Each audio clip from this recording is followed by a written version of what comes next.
Okay, so the first activity is a worksheet with a series of questions. The model we are using on this worksheet is CBT and CRAFT. CRAFT stands for Community Reinforcement and Family Training.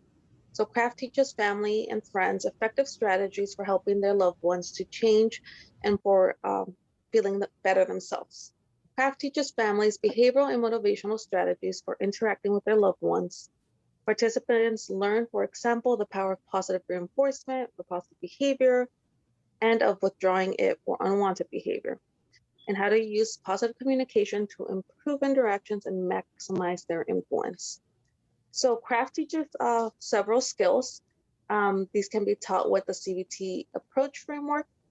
One of the skills is understanding a loved one's triggers to use substance use, positive communication strategies, positive reinforcement, rewarding non-using behavior, problem solving, self-care, which is one we're going to mainly focus on in this worksheet, domestic violence prevention, and getting a loved one to accept help. So craft is actually 3 times more likely to get someone into treatment rather than Al-Anon, and 2 times more likely than Johnson's model for intervention to get someone into treatment. So 8 components of this treatment include motivational strategies, functional analysis, address potential for violence, communication training, positive reinforcement training, self reinforcement training, preparing family to encourage a patient to enter treatment. So the population of interest is for adults 18 years plus with substance use issues. So the worksheet is going to try and identify core beliefs, relationship issues, alternative coping skills when experiencing symptoms of depression, anxiety, and PTSD that lead them to abuse substances. So here's just a brief example of how the worksheet would go. Will be like a little flow chart, asking things like, does my current living situation support my recovery? If yes, then go to the next question. If no, it could be what can be modified in my home to be more supportive of my recovery. Um, then we'll follow to the next one. What emotions do I feel that lead me to use? Example, when I'm feeling sad, I want to use. Another question is, what other things help when I'm sad? Examples, listen to my favorite artist, my religion, or other hobbies. But then we move forward to what can I do to feel connected to my community? Examples could be attending cultural events, volunteering, and reconnecting with your cultural roots, language, food, tradition. Another thing is what is the purpose of me using? Getting them to question this and um, helping them to find an alternative. Lastly is how can I achieve the same feeling slash result with something else? And again, we give examples like exercise, praying, talking with a loved one. So the rationale, how this is culturally informed, it leads with open-ended questions to kind of help us understand everyone's environment. Everybody's environment is different depending on your culture, from hobbies to how your living situation looks like, and knowing the limits that maybe someone can't change that environment completely, but they can change a couple things to make it more productive. Other things are like leisure activities. Again, everybody's leisure activities are different, so getting to know a little bit about them is important. Um, and this is very open-ended, so it can easily be molded to each individual based on their cultural background and certain circumstances at that moment. Hi everyone. So my activities title EFT with heterosexual African American couples. So the purpose of this activity is to consider culture and diversity when conducting EFT with couples, especially Black couples. Overall, there's a lack of attention to diversity with EFT, and is one of the most popular models used in couples therapy. So the activity involves you as a therapist locating yourself, identifying different cultural differences between you and your couple, and this allows you to have a conversation with your couple, and identify challenges and similarities that may strengthen your work together or create challenges. And two, I think discussing the points of gender race, and class, really, gives the couple permission to talk about these things in therapy, especially if especially if you're a different race than your client. Three, I think exploring gender social transition is really important, especially with heterosexual couples. Men and women are socialized differently. For example, I like to highlight men are socialized to be problem solvers and solution focused, and compared to women who are socialized to be more empathetic, emotionally centered, and uh, identifying this gives them permission to explore and reflect you know uh, how different cultural differences is impacting the relationship. And you continue on this, into, upon this discussion, integrating race, social class in the discussion. And lastly, you end the activity by exploring, reflecting on how gender, race, and social economic status, impacts their relationship and contributes to the cycle of conflict. Uh, yeah, so the rationale for this activity is to account for racial trauma, oppression, religious and cultural beliefs, that may interfere with the therapist's ability to join with their clients, and acknowledge all these influences and that affect relationships. All right, so activity 3 for mine, it's sculpting with sensitivity, which is an experiential activity. The best time to really that you can use this, you could either use it as an assessment if you want to gather kind of more information on the client support systems, maybe family configurations of who's within the family system and who's with not, especially when being culturally sensitive. Different family members or key members can either be families of choice um, or within their actual biological family members. And another way to kind of assess is the values that your client holds, or it can actually be an intervention activity, which we'll get into.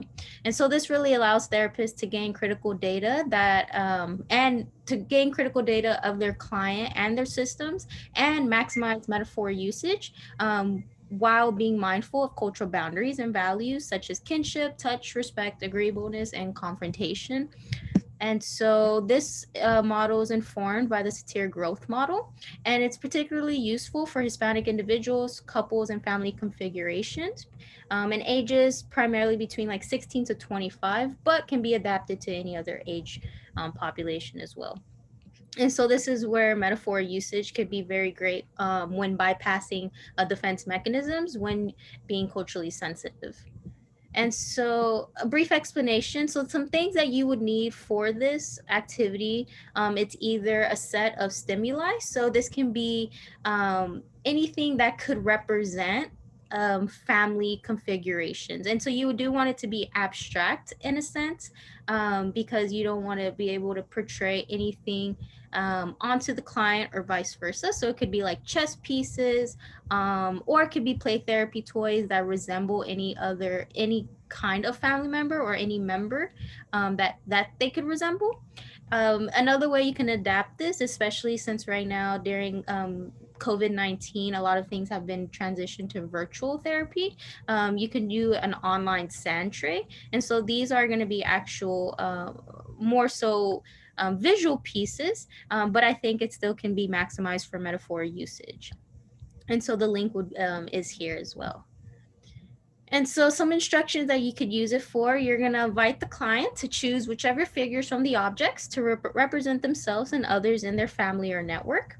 And then you kind of allow the client to freely sculpt out what you kind of prompt them to do. And so a great introduction phrase could be like, here, anyone can be considered your family. Sometimes grandparents, aunts, uncles, cousins, and friends can be just as important as our parents and siblings.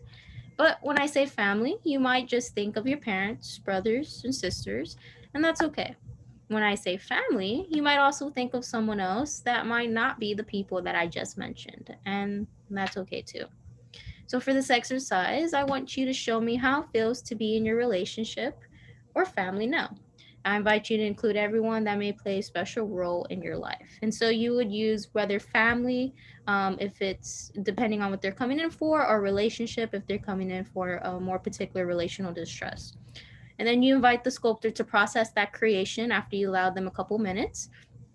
And if you have more than one client in the room, you do repeat the top instructions with every member before allowing a full group discussion on their individual creations.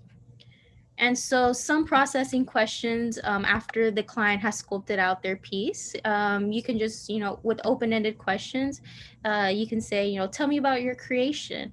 Feel free to say as much or as little as you need. And you can also prompt them saying like, who did you decide to include in your creation, and who did you decide to leave out for today? Another great one is, how does it feel to be in your position? What goes through your mind when you look at your creation? Who holds the most status here in your creation? I noticed blank. Does that mean something to you? So as a client, as a therapist, just observing their creation, being curious and leaning into what this may mean for the client. And so where you can get into some more culturally sensitive information, since it differs from person to person, if you notice something particularly that represented a special family member or uh, a family member of choice, you can say, what is the role of blank in your culture? So that could be men, it could be women. Maybe they inch towards something about respect or disrespect, or maybe you notice the figurines very close or very far, so you can inch at, what is the role of physical contact, or what is the role of success, or what is the role of failure in your creation or in your culture. And some other processing questions could be, what do you think has caused this to happen? Or what is the most important results you hope to see? And then, of course, if there's more members, you open the discussion for members to openly discuss the sculpting process, but encouraging members to respect each other's subjective experience and using that experience to deepen their understanding of one another. And so then that's when it could be used as a great intervention activity. And so the rationale for how this activity is culturally informed, whenever it's in the satir growth model, sculpting involves putting family members in physical positions that represent how the sculptor sees each person's role in the family, and the essence emerges through the nonverbal symbolic depiction of the family dynamics. But in most cases, sculpting is a highly effective nonverbal confrontation that bypasses those cognitive defenses, and it is this that can be really fundamental when working with any ethnic minority populations, and for this one particularly, Hispanic clients that are experiencing relational distress. So our fourth worksheet is a strength inventory worksheet. The model we're using behind this worksheet is strength-based, and this can pretty much be used for any population and any age group, just because it's so broad. So we have a strength inventory list. The worksheet will start off with demographics. So this is a great worksheet to use during your assessment session, either before, after, or during. So we get the demographics, we get to know age, sex, pronouns, sexual orientation, SES, languages, race, ethnicity, family size, if they're children, ask if they're foster or adopted. And then we ask questions such as, do you have a religion or spirituality, and how do they aid you? We also ask questions like, who can you go to when you aren't feeling well? Again, this is identifying their strengths, the person they could rely on. We'll ask things such as, what activities do you enjoy doing? Kind of getting into what they really like doing. And how would you describe yourself? Let them describe themselves, and this could be used just words, sentences, or they could draw, or say like an animal or something that represents them. The next question would be, how would others describe you? And again, this could be drawings, this could be just words or sentences or figures that represent them. And next is, how would you like to be described? Again, we'll use pictures, words, sentences. And the last question is, what steps can you take to be how you want to be seen? The last part of this worksheet will be look at your schedule, and it has a little schedule list, Monday through Saturday, 8 to 6 p.m. You could modify this to the time that works with the client. So look at your schedule and at least include 2 items from your strength list to your weekly schedule. So whatever hobbies they pointed out, make them to be intentional to put it in their schedule to intentionally do them, and help them with symptoms of low mood, low motivation, anhedonia, and ablation, to kind of help them combat these symptoms and really work on their strengths.